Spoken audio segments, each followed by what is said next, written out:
Hello friends, good morning from Ahmedabad. आज है अहमदाबाद में हमारा डे 2 और ब्रेकफास्ट करते ही हमें निकल जाना है अहमदाबाद एक्सप्लोर करने के लिए।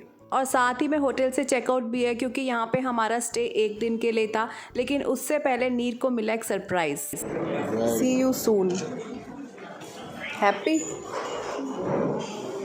ब्रेकफास्ट करके हमने होटल से किया चेकआउट और लगेज को हमने होटल में रखवा दिया था और हम निकल पड़े सबसे पहले अदलज स्टेपवेल।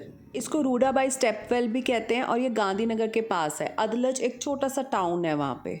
ये 5 स्टोरीज डीप था और इसकी ब्यूटीफुल कार्विंग्स और आर्किटेक्चर देखने लायक था। एक एक स्टोरी क्रॉस करके हम स्टेपवेल के जितना क्लोज जा रहे थे नीचे की तरफ, उतना ही टेम्परेचर थोड़ा थोड़ा करके डाउन हो रहा था। स्टेपवेल ब्यूटीफुली कंस्ट्रक्टेड और सिमेट्रिकल है और टूरिस्ट के लिए मेजर स्पॉट है और फोटोग्राफी के लिए एक आइडियल प्लेस। धीरे धीरे करके हम बिल्कुल लास्ट स्टोरी पे आ गए और वहाँ से हमें दिखा वेल।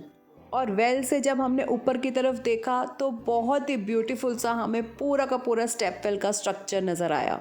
थोड़ी देर यहाँ पे टाइम स्पेंड करने के बाद हम चल पड़े साबरमती आश्रम। साबरमती आश्रम बहुत ही इम्पॉर्टेंट प्लेस है। गांधी जी के फ्रीडम स्ट्रगल के टाइम ये उनका रेजिडेंस भी हुआ करता था और साथ ही में बहुत सारी बातें जुड़ी हुई हैं फ्रीडम स्ट्रगल की। साबरमती आश्रम में आपको थोड़ा टाइम निकाल के ही आना पड़ेगा क्योंकि यहाँ पे बहुत सारे छोटे छोटे पार्ट्स हैं जहाँ पे खूब सारी इन्फॉर्मेशन डिस्प्ले है और उसको पढ़ने में भी लगता है टाइम और समझने में भी। और जब हमने इन्फॉर्मेशन को पढ़ना स्टार्ट किया तो बहुत न्यू चीज़ें जानने को मिली। साबरमती आश्रम साबरमती रिवर के पास ही है, वहाँ से आपको रिवर का भी व्यू बिल्कुल अच्छे से दिखेगा। और यहाँ पे आके हमें एक और बहुत ही बढ़िया सी चीज़ लाइव देखने को मिली, वो थी रॉ कॉटन से थ्रेड बनाने का तरीका। ये ब्रेन प्रैक्टिस है, एक हाथ से घुमाना एक हाथ से खींचना है, मल्टीटास्किंग है। इससे याद शक्ति बढ़ोती होती है। अगर पहले तो स्कूलों में कंपलसरी था। अरे તમે લોકો ગુજરાતી તો બોલાય તો ખરા, હું તમને ગુજરાતીમાં કહે આ પેલા ભૈયા ઝારખંડ નામ કીધું એટલે અમે ડિસ્ટર્બ ના કરીએ એમને પાછું हम समझ રાઉન્ડ ટેબલ કોન્ફરન્સમાં ત્યારે પણ એમની સાથે આ ચરખો છે અને પેટી ચરખો છે। આ કામ જે રોજ જે બધાએ 5 મિનિટ 10 મિનિટ 15 મિનિટ 20 મિનિટ અડધો કલાક કીધું છે, ધ્યાનથી જોજો। આટલું રૂલ છે, અહીંયા આવો છો નજીક આવી જાઓ, બરાબર? કશું જ નહીં, તમે પકડી રાખો, રૂને પકડી રાખો, રૂને ધ્યાનથી પકડી રાખો, બસ કશું કરવાનું નથી। એ દોરો એની જાતે જોવું। હવે તમારે સર હાથ ઊંચો કરવાનો, આ ઢીલું રાખવાનું જેથી કરીને રેસા ખેંચાઈને બહાર આવે। આ જે લમ્સ આવે ને, આવું જ્યારે થાય ને ત્યારે સેજ ચપટીમાં દબાવીને ખેંચશો ને તો એ લમ્સ બધા ક્લિયર ખેંચ્યા કરો। બહુ સરસ, બહુ સરસ। હવે તમારે અહીંયા પકડી રાખવાનું। તમે બનાવ્યો છે અરવડી, તકલી હાથમાં લેવાની, એને આમ ગોળ ગોળ ફેરવવાની, એટલે આ જે છે ને, હા બસ આ ખાલી ફેરવવાનું હોય છે। મને આવડતું નથી, હો આ તકલી નથી આવડતી, પણ આવી રીતે બને એવી ખબર છે। એટલે જે when you rotate this, the thread come out from this cotton fiber interlock with each other when we rotate like this। જલ્દી ખેંચો, જાડું નહીં કરું, જાડું થઈ જાય ને ત્યારે રીલ ફેરવવાનું રોકી ધીમે ધીમે ફેરવી। હા બહુ સરસ। એક ચરખો ખરેખર તમારી સ્કૂલમાં જો ફંડ હોય તો ખર્ચીને આટલું બાળકો માટે કરજો। ચરખો તમે બધા લઈ આવજો। કોઈના ઘરે ક્યાંય જૂનો પડ્યો હોય ને તો સ્કૂલમાં લાવજો, પોલિશ કરાવી દેજો અને પછી કાઢવાનું ચાલુ કરજો। બહુ સરસ। रॉ कॉटन से थ्रेड बनते देखना बहुत ही सेटिस्फाइंग सी फीलिंग थी। आश्रम में एक बुक शॉप थी जहाँ से हमने लिए कुछ पोस्ट कार्ड्स और साथ ही में कुछ फ्रिज मैग्नेट। और नीर ने 3 पोस्ट कार्ड्स लिए हैं, उस पर कुछ मैसेजेस लिखे हैं और वो अपने कुछ खास लोगों को पोस्ट करेगा। फाइनली साबरमती आश्रम से हम पहुंच गए दादा हरीज स्टेपवेल, जो कि एक और बहुत ही खूबसूरत स्टेपवेल है अहमदाबाद में। लेकिन एक चीज़ की जो हमें कमी लगी वो थी एक बढ़िया सा गाइड। यहाँ पे हमें कोई भी गाइड नहीं मिल पाया, अगर होता तो हमें और अच्छे से इन्फॉर्मेशन मिल पाती। संस्कृत में लिखा हुआ है ये देखो। ऊपर ये भी तो देखो, तो सही टेम्पल जैसा बनाया हुआ है कहानी।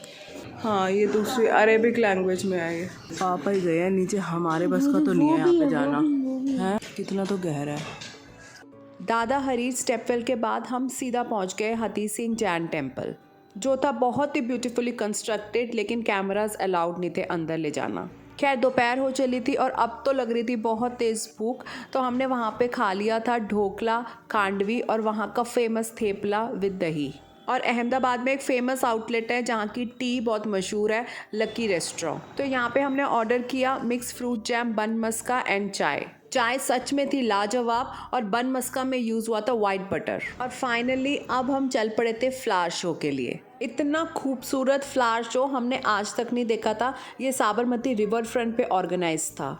यहाँ पे बहुत ज़्यादा क्राउड था, बहुत ही लोग आ रखे थे देखने के लिए, टूरिस्ट, लोकल सभी थे। और ये अहमदाबाद का one of the major attraction था। यहाँ पे फ्लावर्स को यूज़ करके बनाए हुए इतने सारे मॉडल्स बहुत ही ज़्यादा ब्यूटीफुल लग रहे थे। तो बस थोड़ी देर हम खड़े होकर इसको आराम से देखते रहे। और सनलाइट में ब्यूटीफुल फ्लावर्स को देखना वैसे ही बहुत अच्छा लगता है। 15 जनवरी तक ये शो लगा रहेगा और बच्चों के लिए मस्ट विजिट प्लेस है। इतने ज़्यादा वाइब्रेंट से फ्लावर्स, आई कैचिंग एक्सपीरियंस, और नीर ने किया था खूब ज़्यादा एंजॉय। फेमस कार्टून कैरेक्टर्स और इंडिया के आइकॉनिक लैंडमार्क्स के मॉडल यहाँ पे बहुत ही ब्यूटीफुली कंस्ट्रक्टेड थे। पर्सनली हमें यहाँ पे सबसे ज़्यादा पसंद आया चंद्रयान और सरदार वल्लभ भाई पटेल जी की मूर्ति। ब्यूटीफुल एंड एक्जॉटिक प्लांट्स तो हमें यहाँ पे देखने को मिले ही, लेकिन साथ ही में हमें देखने को मिली बहुत ही बढ़िया ह्यूमन क्रिएटिविटी। खाने पीने के बहुत सारे स्टॉल्स तो यहाँ पे लगे हुए थे, लेकिन साथ में लगे हुए थे गार्डनिंग टूल्स और फ्लावरिंग प्लांट्स के भी स्टॉल्स। टिकट प्राइस भी बहुत नॉमिनल था, तो यहाँ पे आराम से विजिट कर सकते हैं। और शाम होते होते यहाँ पे लाइटिंग्स भी ऑन हो गई थी, तो फ्लावर्स का एक डिफरेंट सा व्यू हमें देखने को मिला। लेकिन ऑनेस्टली स्पीकिंग फ्लावर्स हमें सनलाइट में ही सबसे ज़्यादा खूबसूरत लगते हैं। फाइनली वाइब्रेंट से गुजरात को फ्लावर शो के थ्रू देख के हमने किया एग्जिट, और अब हो गया था डिनर टाइम और हमें भी लग रही थी बहुत तेज़ भूख, तो हम सीधा चले गए गोवर्धन थाल। और यहाँ पे थी बहुत ज़्यादा वेटिंग, तो थोड़ी देर वेट किया और फाइनली हमें मिल गया था खाना, जो था बहुत ही टेस्टी। फाइनली प्रीवियस होटल से लगेज करी पिक, और अब हमने चेक इन कर लिया था दूसरे होटल में जहाँ पे हमारा स्टे था फॉर नेक्स्ट 2 days। नीर अब वहीं पे बैठ जाओ बेटे, चेक इन करा रही हूँ। टिक के बैठ सकते हो थोड़ी देर, चेक इन हो जाए ज़रा टिक के। पापा देखो टिक के बैठे हुए हैं ना, आप भी टिक के बैठ जाओ, 2 मिनट शांति से बैठ जाओ। फाइनली चेक इन फॉर्मेलिटीज़ हुई कंप्लीट, और अब हम तीनों ही बहुत ज़्यादा थक गए थे, क्योंकि आज का दिन था बहुत बढ़िया, लेकिन थोड़ा थकाने वाला तो था। तो बस ऐसे ही था आज का दिन।